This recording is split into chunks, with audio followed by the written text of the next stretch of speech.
नमस्कार दोस्त, अगर आप सब यह वीडियो पसंद आए तो हमारे YouTube चैनल को सब्सक्राइब जरूर करें। नेक्स्ट पार्ट के लिए कमेंट जरूर करें, अपने दोस्त को भी यह वीडियो जरूर शेयर करें। भगवद गीता का सार। एक अधर्म धर्मा। भगवान श्री कृष्ण ने अर्जुन को यह समझाया कि धर्म यानी अपने कर्तव्यों का पालन करना सबसे महत्वपूर्ण है। जब मनुष्य अपनी भूमिका में कार्य करता है तो वह सच्चे धर्म का पालन करता है।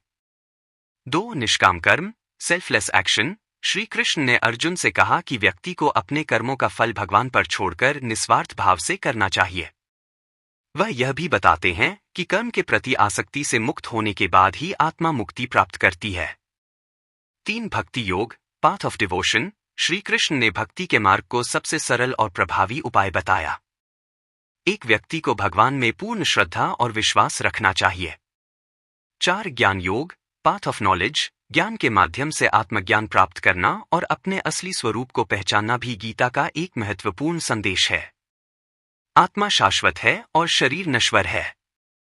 5. योग योगा। गीता में योग को केवल शारीरिक आसनों तक सीमित नहीं रखा गया, बल्कि यह आत्मा, मन और शरीर को संतुलित करने का एक संपूर्ण मार्ग है।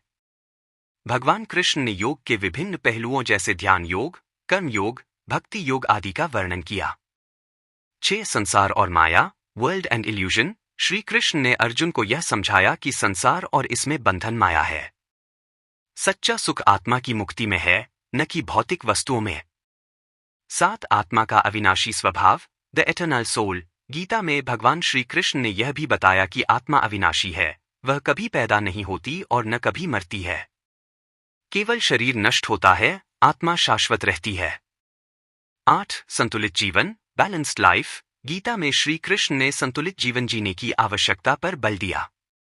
न तो अत्यधिक सुख संसार में लिप्त होना चाहिए, न ही दुख में खो जाना चाहिए। एक सच्चे योगी को हर स्थिति में समान दृष्टि रखनी चाहिए। महत्वपूर्ण श्लोक। 1. कर्मण्येवाधिकारस्ते मा फलेषु कदाचन मा कर्मफलहेतुर्भूर्माते संगोस्त्व कर्मणि। भगवद गीता 2.47। कर्म में ही अधिकार है, फल में नहीं। इसलिए कर्म फल की चिंता छोड़कर केवल कर्म करते रहो। 2. यदा यदा ही धर्मस्य ग्लानिर्भवति भारत अभ्युत्थानमधर्मस्य तदात्मानं सृजाम्यहम्। भगवद गीता 4.7। जब जब धर्म की हानि होती है और अधर्म बढ़ता है, तब तब मैं स्वयं पृथ्वी पर अवतार लेता हूं। उपदेश का सार।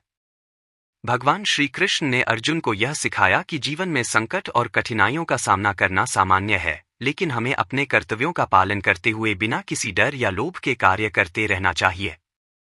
जो व्यक्ति कर्म करता है लेकिन अपने मन में किसी फल की इच्छा नहीं रखता, वही सच्चा योगी और आत्मा के मार्ग पर चलता है। भगवद गीता का उपदेश। भगवद गीता, जिसे गीता भी कहा जाता है, भगवान श्री कृष्ण का महान उपदेश है जो उन्होंने महाभारत की युद्ध भूमि पर अर्जुन को दिया था। गीता के श्लोक जीवन के हर पहलू को समझाने में मदद करते हैं और आत्मज्ञान, कर्म, भक्ति और योग के बारे में गहरी शिक्षा प्रदान करते हैं। यहाँ गीता के कुछ प्रमुख उपदेश दिए गए हैं। 1. कर्म का महत्व इंपॉर्टेंस ऑफ एक्शन।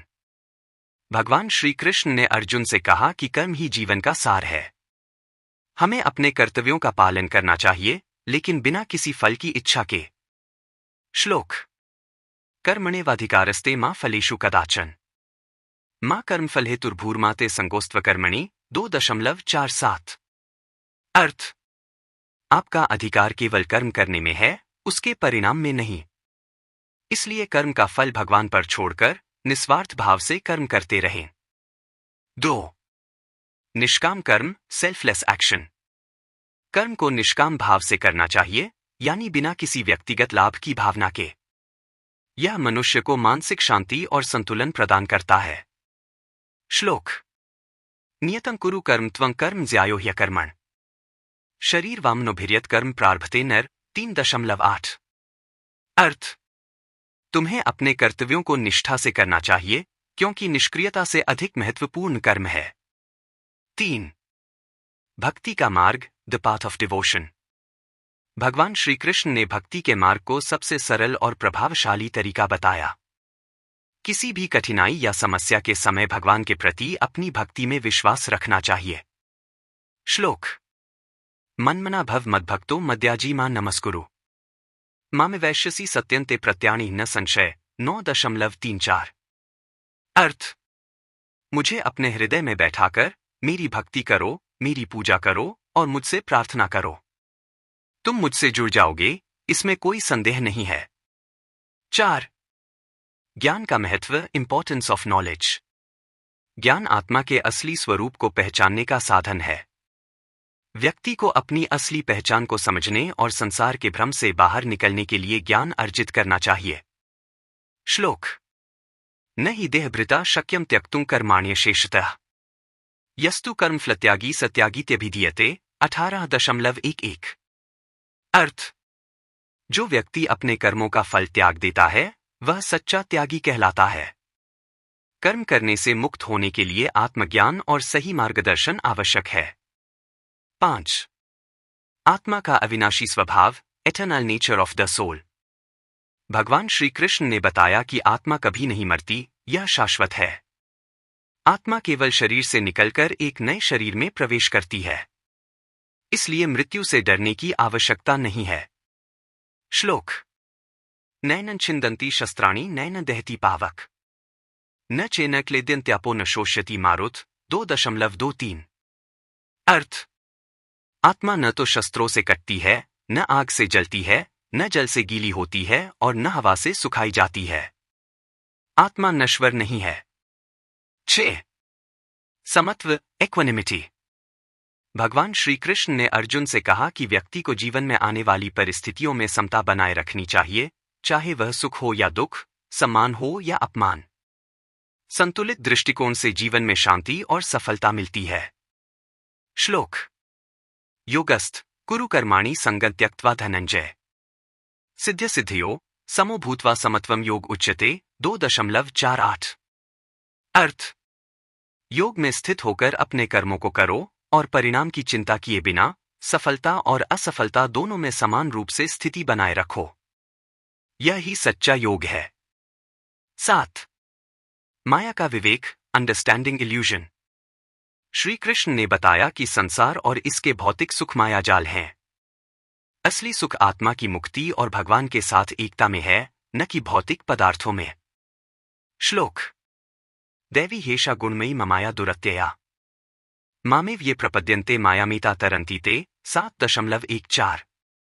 अर्थ। यह देवी शक्ति जो मेरी माया है अत्यंत कठिन है, लेकिन जो लोग मुझसे पूर्ण रूप से जुड़ जाते हैं वे इस माया को पार कर जाते हैं। 8. जीवन का उद्देश्य, पर्पस ऑफ लाइफ। भगवान श्री कृष्ण ने बताया कि जीवन का असली उद्देश्य आत्मज्ञान, सेवा और भगवान की भक्ति है। इस उद्देश्य की प्राप्ति से ही मनुष्य वास्तविक शांति और खुशी प्राप्त करता है। समाप्ति। भगवद गीता का उपदेश जीवन के हर पहलू को सही दृष्टिकोण से जीने की दिशा दिखाता है। श्री कृष्ण का उपदेश हमें अपने कर्तव्यों का पालन करने, आत्मा के शाश्वत स्वरूप को पहचानने, भक्ति और ज्ञान के मार्ग को अपनाने की प्रेरणा देता है। गीता का संदेश न केवल धार्मिक है, बल्कि यह व्यक्ति के मानसिक, शारीरिक और आध्यात्मिक संतुलन के लिए भी एक अमूल्य मार्गदर्शक है। श्री कृष्ण ने यह भी कहा कि भगवान के प्रति पूर्ण श्रद्धा और भक्ति से आत्मा की मुक्ति होती है और संसार के बंधनों से छुटकारा मिलता है।